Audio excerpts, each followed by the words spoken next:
Karena gengsi ini benar-benar membuat banyak orang hidup menderita. Yang kita lihat sekarang. Berapa banyak orang yang akhirnya harus disita rumahnya, disita motornya, disita mobilnya. Padahal sejatinya dia bisa punya mobil tanpa berhutang. Tapi gengsi. Kalau naik mobil bekas. Sebagian orang punya uang 5 juta. Dia dapat membeli motor dengan harga 5 juta.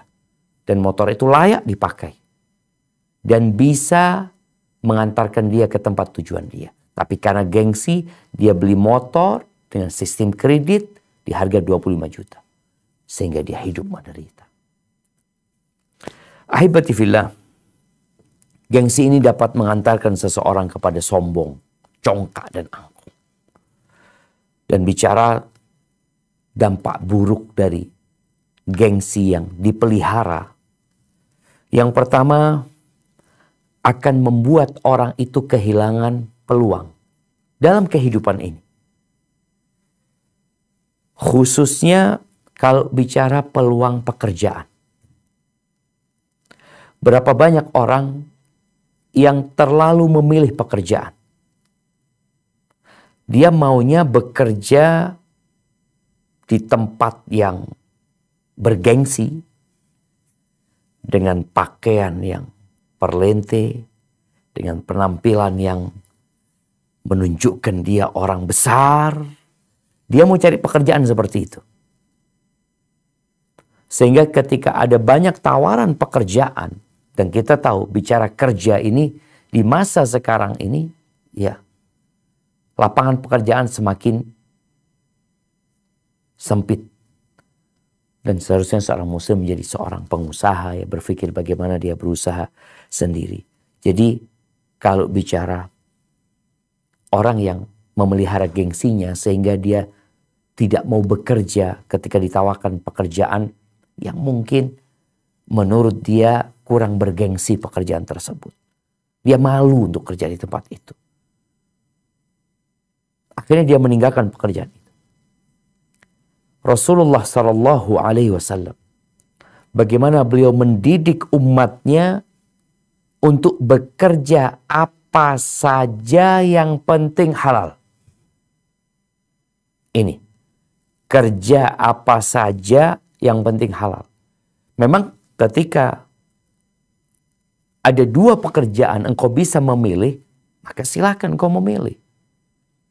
Rasulullah Sallallahu Alaihi Wasallam bersabda di dalam hadis yang diriwayatkan Imam Bukhari dan Muslim, beliau mengatakan, "Ma akala ahadun ta'aman qat khairan min ayyakula min amali yadih."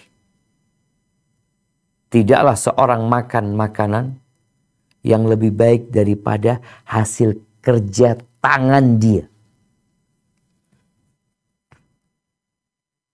Ini kalau bicara rizki, rizki itu ada yang kita usahakan, ada yang datang kepada kita tanpa usaha. Kita dikasih hadiah, kasih bantuan. Tapi ternyata yang lebih baik yang kau makan itu yang hasil kerjamu sendiri. Wa inna nabiyallah Dawud sallallahu alaihi wasallam kana ya'kulu min amaliyati. Nabi Dawud alaihissalam, beliau itu makan dari hasil kerja tangannya sendiri. Beliau bisa punya usaha yang dikerjakan oleh orang, sehingga beliau dapat setoran dari orang-orang yang bekerja. Tapi ternyata Nabi Dawud alaihissalam, beliau lebih memilih makan dari hasil kerja tangannya sendiri. Apa kerja Nabi Dawud alaihissalam? Allah menyebutkan di surat Al-Anbiya ayat 80.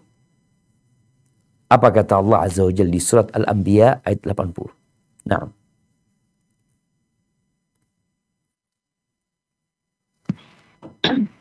A'udzu billahi minasy syaithanir rajim.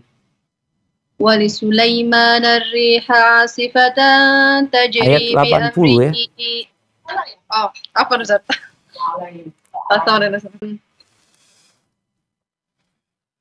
Dan kami ajarkan pula kepada Daud rasa membuat baju. Cara membuat baju. Baju besi untukmu. Ya. Baju besi untukmu, guna melindungi kamu dalam peperanganmu. Apakah kamu bersyukur kepada Allah? Nah, subhanallah. Nih, bagaimana seorang nabi nggak gengsi untuk kerja bikin baju besi. Sebagian kita kan mau kerjanya jadi pengawas,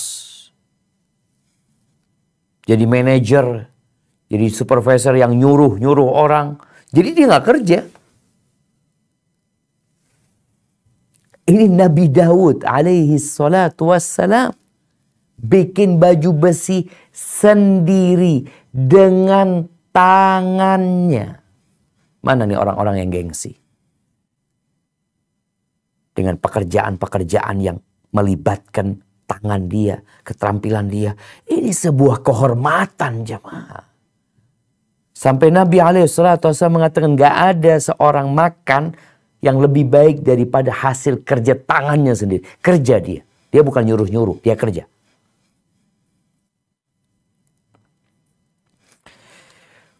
Kemudian para nabi.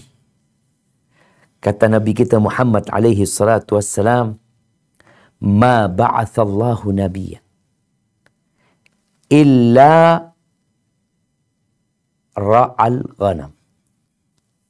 Tidak ada nabi pun yang diutus melainkan mereka menggembala kambing.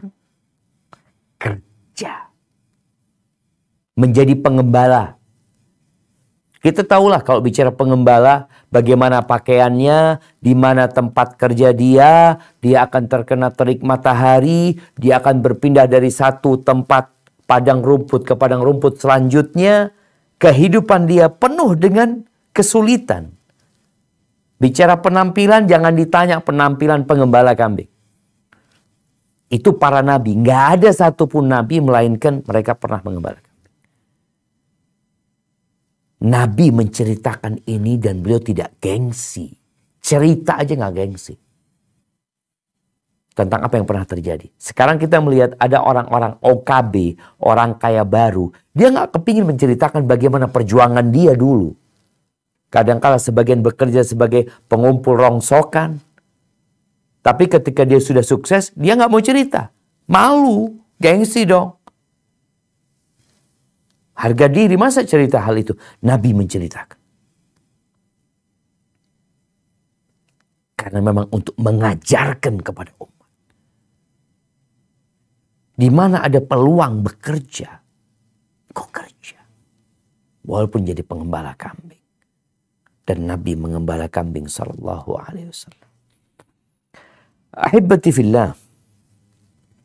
Sebagian Nabi bekerja di pasar, berjualan. Cari makan, jual beli di sana.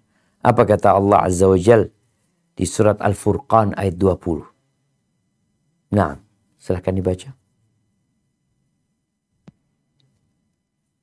وَمَا أَرْسَلْنَا قَبْلَكَ مِنَ الْمُرْسَلِينَ إِلَّا إِنَّهُمْ لَيَأْكُلُونَ الطَّعَامَ وَيَمْشُونَ فِي الْأَسْوَاقِ وَجَعَلْنَا بَعْضَكُمْ لِبَعْضٍ فِتْنَةً أَتَصْبِرُونَ وَكَانَ رَبُّكَ بَصِيرًا. Nah, artinya?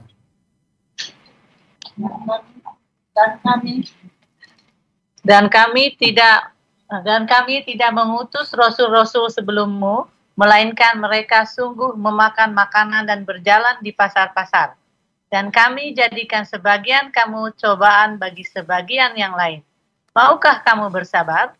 Dan adalah Tuhanmu maha melihat. Barakallahu fiik, subhanallah jamaah. Bagaimana Allah menggambarkan para nabi, para utusan Allah. Mereka jalan ke pasar. Mereka perlu membeli sesuatu. Berangkat. Nggak gengsi berangkat ke pasar. Bahkan ketika Nabi SAW, beliau makan. Beliau nggak mau bersandar kalau makan. Menunjukkan ketawaduan. Kesederhanaan. Yang sebagian orang takut kalau kelihatan sederhana. Di dalam hadis yang diriwayatkan Imam Bukhari dan Muslim, Rasul SAW mengatakan, la yahtatiba ahadukum hazmatan ala dhahri. Seorang di antara kalian mencari kayu bakar, kemudian dia taruh di punggungnya. Bayangin jemaah. Mungkinkah sekarang nih anak-anak muda sekarang ya, kemudian dia kerja bawa kayu bakar, apalagi yang sudah hidup di kota umpamanya. Kalau sekarang mungkin bukan kayu bakar ya, karena orang nggak pakai kayu bakar di kota umpamanya, mereka rongsokan lah, ngumpulin kardus umpamanya, apa yang bisa dijual, dibawa. Nabi SAW mengatakan, la ayyahtatiba ahadukum hazmatan ala dhahri khairun lahu. Itu lebih baik buat dia daripada dia harus jadi benalu buat masyarakat, harus minta-minta. Berapa banyak anak muda yang masih memberatkan orang tuanya, padahal dia sudah punya energi, dia punya kekuatan, dia punya akal pikiran yang seharusnya dia bekerja. Walaupun sekedar ngumpulin rongsokan, menjual kardus, dia bawa. Tapi apa masalahnya? Gengsi. Makanya membuat orang menderita. Kehilangan banyak peluang. Engkau pikir orang-orang sukses itu, mereka langsung sukses. Mereka langsung duduk di balik mejanya, kerjanya hanya tanda tangan. Mereka langsung seperti itu. Mereka berkeringat, jemaah. Mereka berlelah, berletih. Maka tadi, ketika orang menjaga gengsinya, dia akan kehilangan banyak peluang.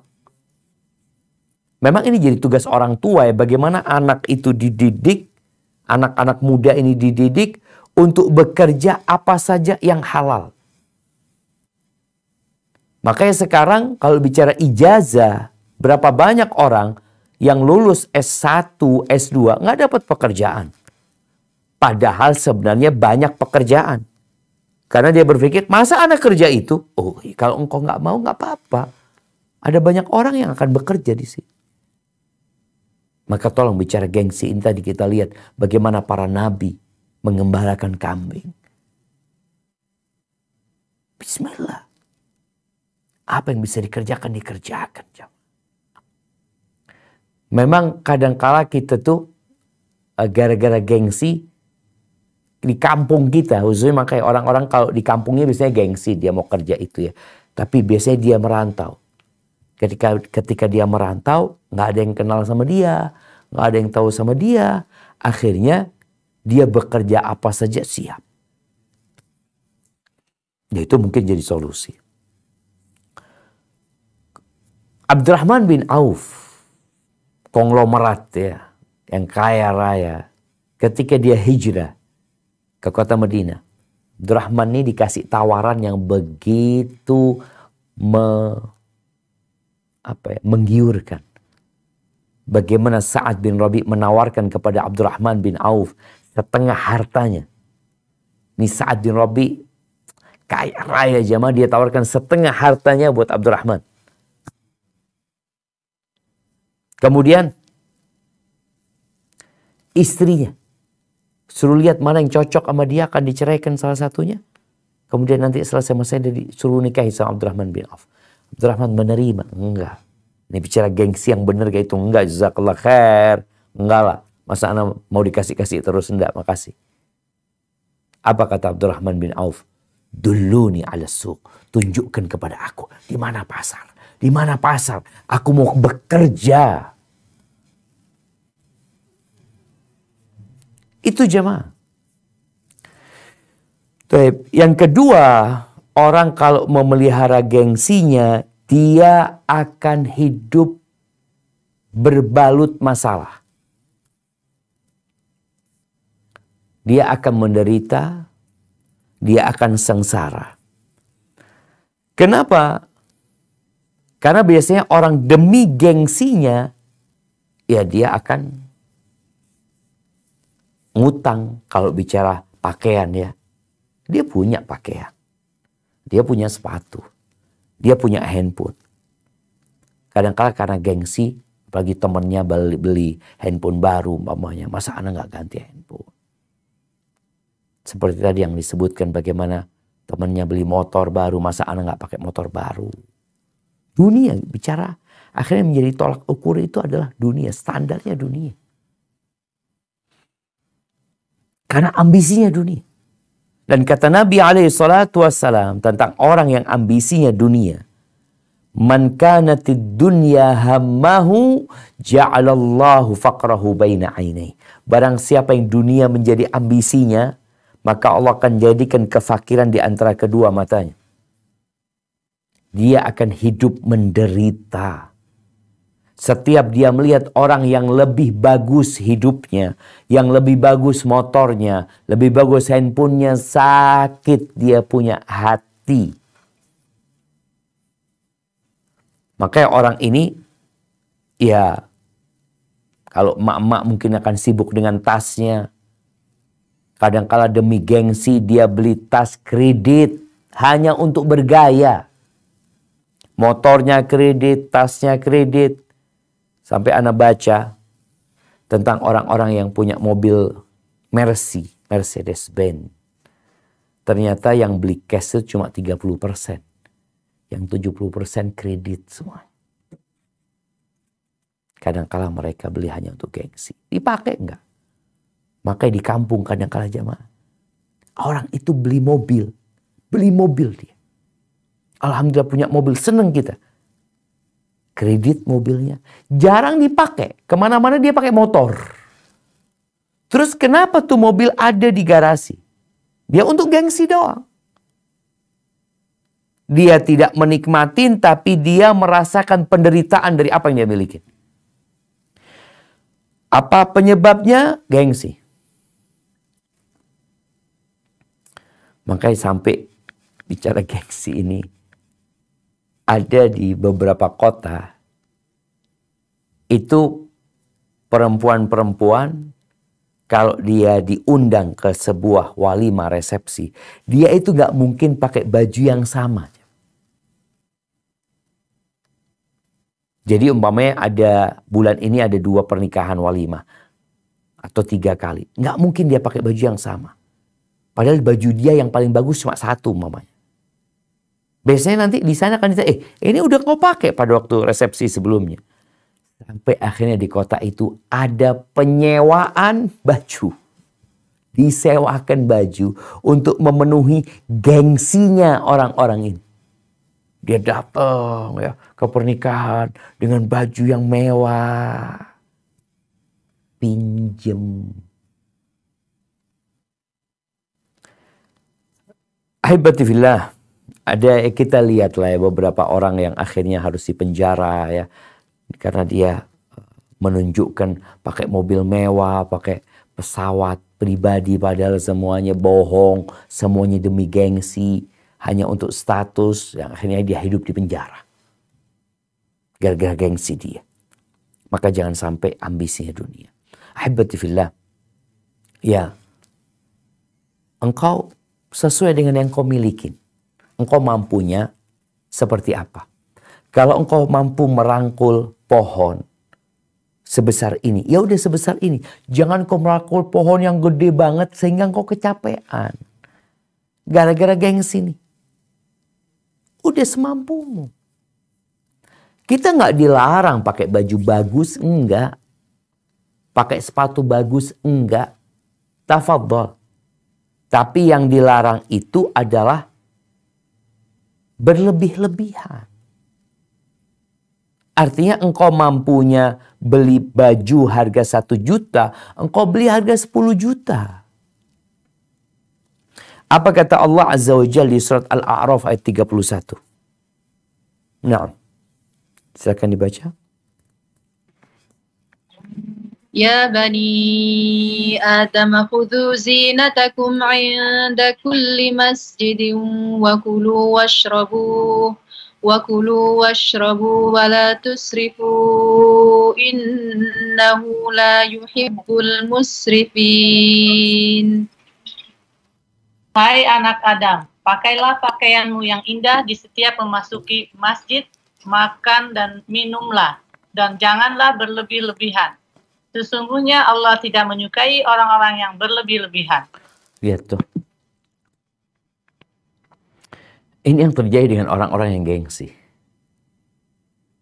Akhirnya dia berlebih-lebihan. Padahal dia nggak mampu. Ibnu Abbas radhiyallahu ta'ala anhuma mengatakan, kul ma syi'ta. Engkau silahkan makan, terserah engkau. Ini kan kadang-kala orang karena gengsi makan di restoran yang mewah. Kemudian dia bikin status. Oh, dia foto makanannya. Kata Ibnu Abbas, kul ma syi'ta. Engkau silahkan makan, terserah engkau. Walbas ma syi'ta. Engkau mau pakai baju, mau pakai tas, mau pakai jam, mau pakai cincin, mau pakai kacamata, peci. Terserah engkau. Ma akhta'atka khassalan. Selama tidak mengandung dua unsur. Makan, pakaian selama tidak mengandung dua unsur ini boleh. Apa dua unsur ini? Sarafun wa makhila. Yang pertama, nggak boleh berlebih-lebihan. Yang kedua, nggak boleh sombong. Gengsi itu mengantarkan orang kepada kesombongan. Membuat orang berlebih-lebihan. Karena gengsi. Dan Nabi SAW mengatakan, kulu washrabu walbasu wa tasaddaqu. Kalian silahkan makan, silahkan minum, silahkan berpakaian, silahkan sedekah. Catatannya, nggak boleh sombong dan nggak boleh berlebih-lebihan. Ahibati fillah. Jadi beli baju boleh, yang nggak boleh berlebih-lebihan. Besar pasak daripada tiang, itu gengsi kadang-kadang penyebabnya. Atau memang kondisi, beda lagi. Ada orang yang memang anaknya banyak, sedangkan penghasilannya sedikit. Tapi ada orang yang enggak. Sebenarnya yang dia beli itu bukan satu kebutuhan, tapi sebuah keinginan. Yang ketiga, orang kalau memelihara gengsi biasanya akan menghalalkan segala cara. Ya Allah, syama. Kesian kita ngelihat ada anak-anak SMA, anak-anak kuliah gara-gara kepingin pakai barang-barang branded, jadi pelacur, menjual dirinya. Gara-gara kepingin pakai baju yang bagus, kepingin dikatakan orang kaya, kepingin beli tas yang bagus. Jualan apa dia? Dia memang punya duit. Jualan kehormatan diri. Yang awalnya ingin menjaga kehormatan, bicara gengsi ini, kan jaga harga diri. Tapi karena dia nggak beriman, akhirnya yang dia lakukan menjual diri.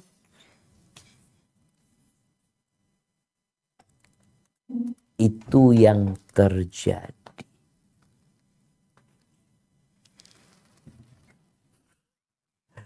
Nah, jemaah. Jadi Rasul sallallahu alaihi wasallam beliau menyebutkan la ya'tiyanna 'alan nasi zamanun. Akan datang suatu masa kepada manusia. La yubalil mar'u bima akhadhal mal. Di mana manusia tidak peduli dapat dari mana dia harta, nggak peduli lagi dia. Amin halalin amin haram. Apakah dia dapatkan dari hasil yang halal atau haram? Nggak peduli. Makanya hutang riba, orang pakai kartu kredit ya, kita tahu ya bagaimana kartu kredit ini ada unsur riba, di situ dilaknat sama Allah Azza wa Jalla. Tapi gara-gara gengsi, ketika dia makan, dia gesek ya. Dia nggak peduli berapa yang habis, urusan nanti. Tapi yang penting dia dapat menunjukkan dirinya. Bahwa dia orang yang terhormat, orang yang berpengaruh. Gara-gara gengsi. Nggak peduli sama halal haram. Dan ini yang kita lihat sekarang. Banyaknya kemudahan-kemudahan yang diberikan untuk bergaya. Akhirnya membuat orang mengikuti syahwatnya. Ada satu kawan cerita, dia ya Allah Zat, ana itu punya moge, kata dia dulu.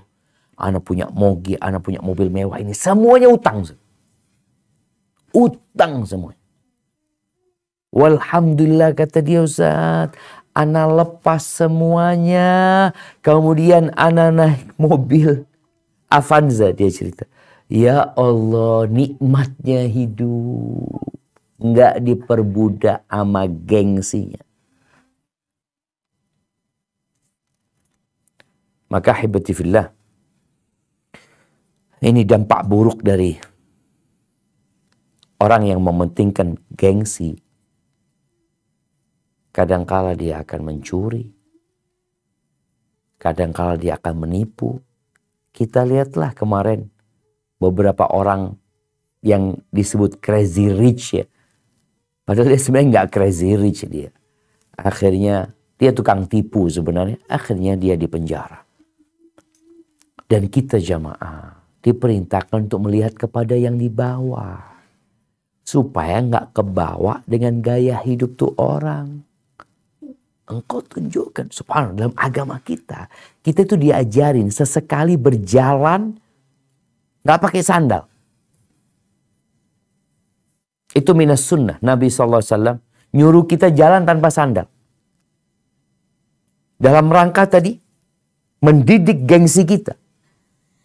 Bahwasanya engkau adalah makhluk Allah Azza wa Jal. Engkau hamba Allah Azza wa Jal. Mungkin kau dilihatin orang, gimana sih jalan nggak pakai sandal? Nah, nggak apa-apa, kenapa? Ini sunnah, sesekali jalan tanpa sandal. Untuk tadi, supaya kita tidak terpengaruh dengan gaya hidup orang yang menyebabkan kita menderita dan menghalalkan segala cara. Demi meraih popularitas kita lihat orang-orang ya, na'udzubillah. Baik, yang keempat, gengsi ini dapat mengorbankan kebahagiaan seseorang. Manusia itu kalau menurutin gengsinya, akhirnya dia nggak berkembang. Dia anti kritik, nggak mau dikasih tahu, merasa yang paling baik, merasa yang paling benar. Padahal bagaimana manusia itu dapat memperbaiki diri ketika ada yang meluruskan dia tatkala dia bengkok. Kita ini semua punya kesalahan. Makanya orang yang gengsi biasanya dia merasa paling benar aja.